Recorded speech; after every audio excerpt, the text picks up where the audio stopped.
please hit the like and subscribe buttons. Some of you are not subscribing, and I'm gonna find you. Hello. Here we are for episode 6 of Ace in the Window. I have a different co-host today, Kacey Quick. Hello. Kacey, how you doing? Good, how are you? Hey, just tell us a little bit about yourself real quick. That's my name. Yeah. Kacey Quick. Been in the poker industry about 11 years now, and it was completely by accident. Never saw this one coming and kind of fell in love with it. Decided to stick around. Cool. So, all right. Mom of 5 kids. Okay, cool. Yeah, Only one still at home, so. You're ahead of me in that department. Yeah. Yeah. I'm ahead of a lot of people in that department. You've notched me by one. Yeah, I don't meet many people that have more, so. It's a good deal. Well, welcome to the show. Thank you. Have a good time. Talk about poker, one of our favorite topics. So, I met Kacey, and we couldn't stop talking about little poker things. So, you know, it was kind of made sense for us to do a little bit of a show. Yeah, it was. So, I mentioned the other day, you're the first person that would say something and you'd go, wait, I know about that. And he would expand on it. I thought, how do you know what I know? Right, yeah, it was great. We know a ridiculous amount about poker stuff. So I once was a part of a game where I was the dealer and watched people bet massive amounts of money. And it was a 2-5 game, so it wasn't giant, but it wasn't tiny either. You know, it was $250 pre-flop, and then it was $600 after the flop, and the whole table was calling. And then the river, the guy throws out $2. Had a lot more behind him, but throws out $2, and the whole table folded. I thought, what in the world is happening? Every single person on the draw and thousands in the pot. And so he throws out a blocker bet on the river. $2. Everyone falls. Or $5, the minimum. I don't even know this is a blocker bet. That's just clearly I'm not ahead here. Yeah, that was funny. I've seen people do yoga in between hands. Yeah. With loose basketball shorts on, which is really scary. And yoga shoes. You know, the ones where the toes, you can see every toe. Oh, yes. But he's a good poker player, so I guess I can't knock it.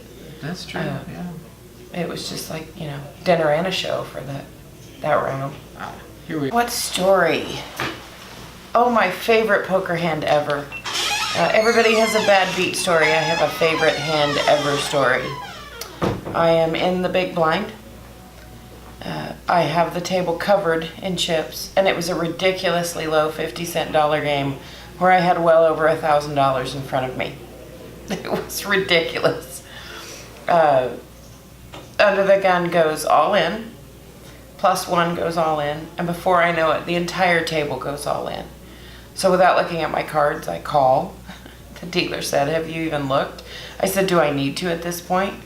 For fun, we all flipped our hands over. I had ace-3 of hearts.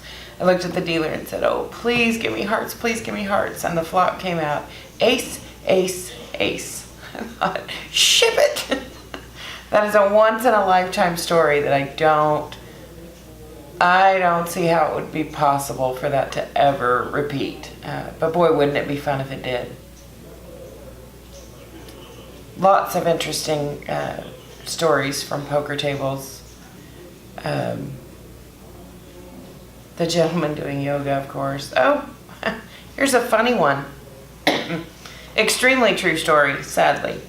I was on Match.com before I met my husband at a poker table. But I was on Match.com, expressed that I like to play poker, that I am a stand-up comedian, and people would just message me. I got to messaging back and forth with a gentleman who looked good on paper until he said, I really want to ask you out, but I have to know, what's your favorite position? So I responded, the button. And when he didn't quite understand it, I, of course, would not go out with him. I'm fairly certain he was on the internet looking up what kind of sexual position was called the button, which made me really glad I didn't say under the gun or the cutoff or the hijack. ran into him months later and he said, "Why wouldn't you ever go out with me?"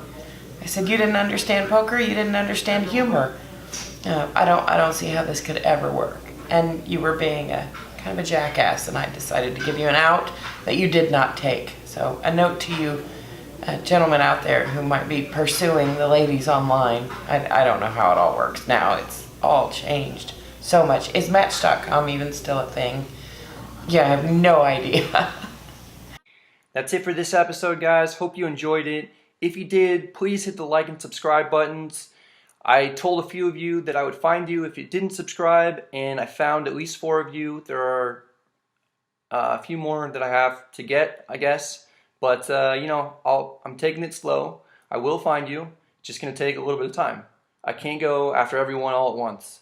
For today, I think that's all we really had. So we wanted to say thanks, as always, to Rounders, Thank you, our Rounders. host, who allows us to use their room and space to do the show and gives us a nice backdrop for the show. We certainly do appreciate the use of the space.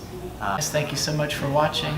Don't forget to click a little thumbs up for us, hit the old subscribe button, leave comments, all that good stuff. Thank you.